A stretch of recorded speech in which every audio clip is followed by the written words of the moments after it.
Dito sa Barangay Gadgaran! Imbisitin kang bayog na yan! Na makinagkatawa man ka. Kay malay mo. Alam mo ba ang istorya ng Barangay Gadgaran? Dire. Halika mo na. Ano ba yung dinadala mo? Malamig. Anong pera meron ako dito, bibigay ko sa'yo sa bulsa ko, ha? Oo, siyempre. Ay nako, yung pera ko, ito lang. Okay na kayo? Opo, okay na. Uy, 20 na yan. Oh, Noy, salamat. Salamat. Thank you. Huwag niyo yung kindi, ha? Oh, ayaw na. Salamat. Okay, thank you. Yay! Ako may ada. Ano ba? Nandito tayo ngayon sa Barangay Gadgaran para alamin natin ano ang istorya sa Barangay Gadgaran. Ito ba hinango sa isang hayop, kahoy o isang lugar o sa isang tao? Ako si Janito Sipra, taga Barangay Gadgaran. Meron siyang version bakit tinawag ang Barangay Gadgaran na Gadgaran. Ano kaya ang istorya? Kaysa to, nga panahon ko no, ini nga Gadgaran sa panusan hapon, pagdasulog na nga sa anapon sa aga, siyempre mga tao din sa to, kay mga Diyos noon, nasirang agad ang mga tao. God, buligi kami. Maiton ginsiring nga Gadgaran. Gadgaran.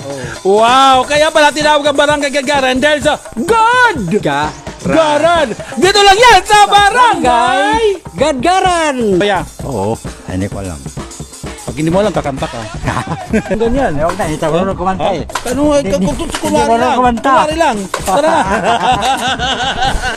Dito sa Barangay Gadgaran, Imbisitin na yan!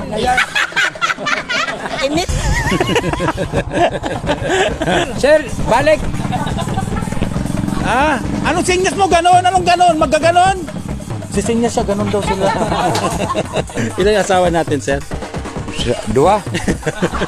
Nandito tayo nga sa Barangay Gadgaran at alamin natin bakit tinawag ito Barangay Gadgaran. Kagawad Rafael Hadulco at tinawag ang Barangay Gadgaran. Alamin natin yan, lilibutin muna natin ang kanilang barangay. Ilang purok meron kayo dito? 7.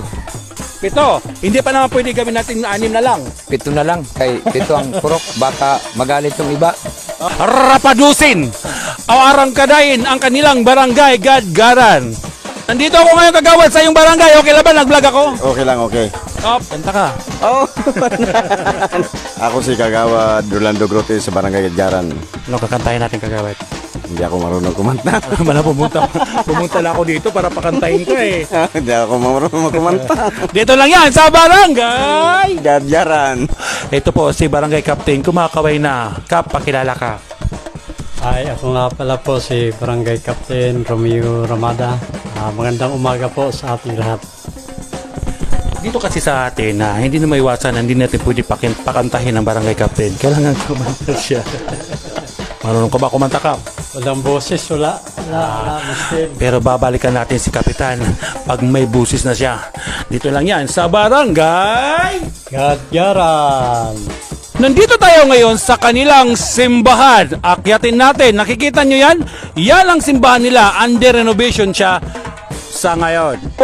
Kailan yung fiesta nyo dito? May 14, 15.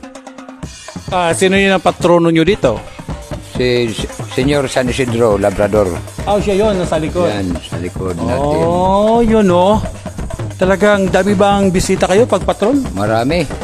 Sobra-sobra. Dito lang. Sana. Dito lang yan sa Barangay. Gadgaran. Bakit Gadgaran? Kasi Alamin natin yan. Bibitinin pa din natin kayo. Sa corner na to, anong purok to kagawad? Okay, doon. Dito yung nagtatambay yung mga naghahabal-habal kasi naghahatid sila ng mga pasaheros papunta saan? Nabaro, Asidillo, Kilikili, Buntay. Pinasok natin ngayon. Ay! Batlom. Pinasok natin. Tawa ka. Naka-video ka? Ayan. Sige. Okay, nandito tayo ngayon sa Gadgaran Elementary School. Pasukin na natin. Natin ang kanilang eskwelahan. At ito yung covered court ng kanilang eskwelahan. May pasok ngayon ha. Hindi pwede sumigaw. Meron talaga mga estudyante dito disiplina kung saan nila pwede itapon lang ang kanilang mga empty plastics bag. Ayun diba? Tingnan mo yan. Diba?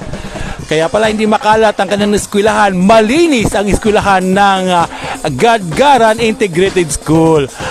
Ma'am, sa eskwelahan yun, nakita ko may mga estudyante sa loob. Ano meron yung school? Ano tawag niyan? Ay, yung mga bata na nandun sa aming literacy queues, yun ay aming ginagamit para sa aming reading time. We have implemented the so-called reading time 1 to 1:30 every day. Oh, wow. Pasukin na natin, ma'am. Pwede? Pwede. Ang pinasok namin ngayon, tingnan natin talagang totoo. O meron ba talagang anong kinagawa ng mga estudyante dito ngayon? Excuse me. Wow, tingnan nyo naman, no? O, diba? Ano pong meron dito, ma'am? Anong ganap dito, ma'am? Ano po sir, nagbabasa po sila para sa reading time nila. Para maiba naman yung environment, so dito sa mas presko. Lalo na ngayon na mainit sir, so dito namin sila pinasok sa reading hub namin. Wow. Wow! Wow talaga, sa lahat ng nilibot kong eskwelahan, dito lang nakita ko actual ang Barangay Gadgaran Integrated School. Meron silang ganito. Oh, di po ba? Actual yan na talagang ang galing ng kanilang orientation dito sa mga... Dito lang yan sa... Gadgaran Integrated School! Talaga sa kanilang eskwelahan, ang daming puno, talagang conducive dito sa kanilang eskwelahan. Ito talaga sa kanilang eskwelahan, meron silang gruto, di ba? Wow, ang ganda. Parang garden lang to dito, oh. Ano sir? Nandito kami sa kantin ng barangay. Ayan. Dito ano nga ba ang istorya ng kantin na to, sir? Ano, sir?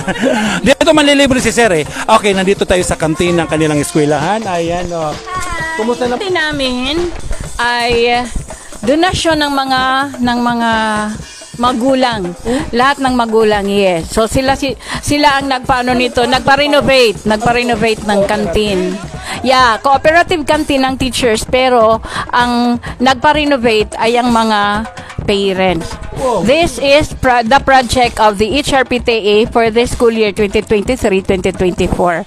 Ko-confirm natin kung talaga bang gumagana ang kanilang hand washing facility.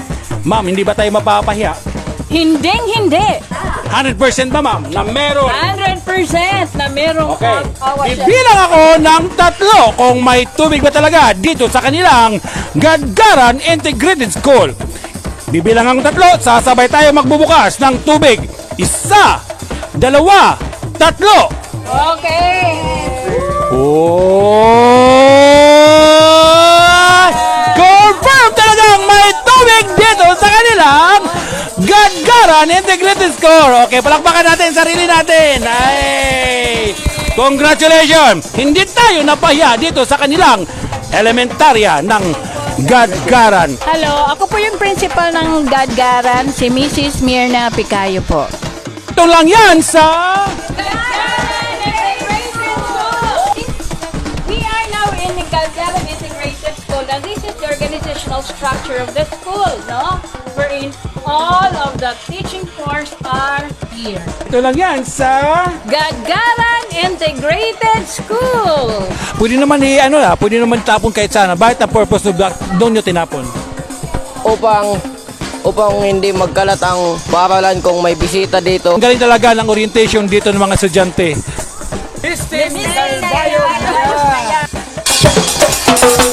Alamin natin ngayon ang istorya.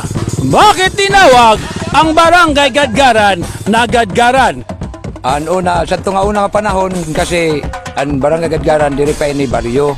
Sityo ini san Ipaw, san Barangay San Policarpo.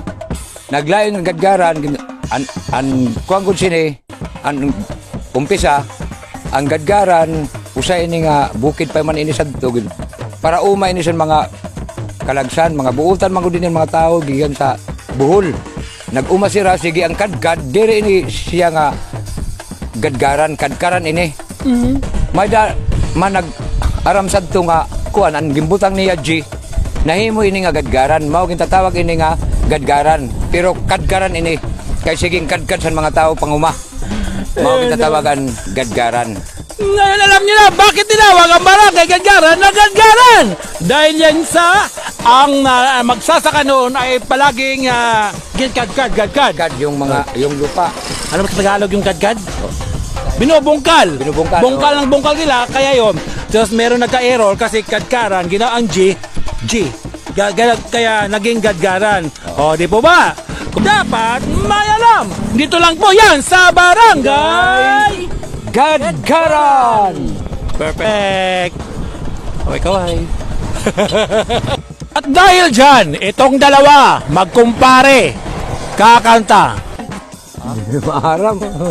Ablihin na, pinangga ko. Ano sa ablihan? Buksan mo na ba? Ba, binubuksan mo ano? Ang Imistin kalbayad na yan.